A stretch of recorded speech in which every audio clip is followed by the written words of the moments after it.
আপনারা দেখছেন FSRL video. ভিডিওটি ভালো লাগলে আমাদের চ্যানেলটিকে সাবস্ক্রাইব করে আমাদের পাশে থাকা বেল আইকনটি প্রেস করে আমাদের সাথে।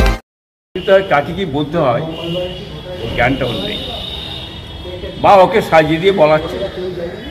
হ্যাঁ, শওকত মোল্লা যেমন বলে 2 ক্লাস পড়লে টাইটেল পাস করে যেত, কি বুঝলেন, পেট গরমের স্বপ্নের কথা। ওই রংধারে ইনাকে একদম জনাব হযরত মৌলানা ফেরাদ হাকিম সাহেব বলে দিলেন। মনটা এনাদের খুব খুশি হয়ে গেল। হ্যাঁ, যে মানুষটা শিবলিঙ্গে পুজো খেতে কাটছে, পুজো করছে, প্রসাদ খেচ্ছে, আমার এবারে দুর্গা পুজোতে, কালী পুজোতে যে দেখছেন কি করছে, কি বুঝলেন।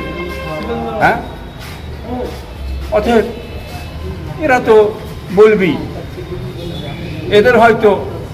এরাই হয়তো এদের মৌলানা।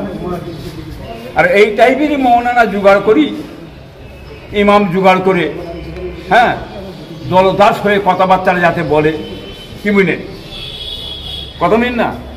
যেমন ভাতা খা ইমাম, ভাতা খা ইমাম, কি বুঝলেন।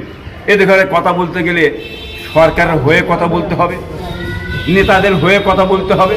যদি কথাবার্তা না বলি তাহলে তো আমার মাইনে বন্ধ হয়ে, 100 টাকার ইমাম ভাতা খাওয়া বন্ধ হয়ে যাবে।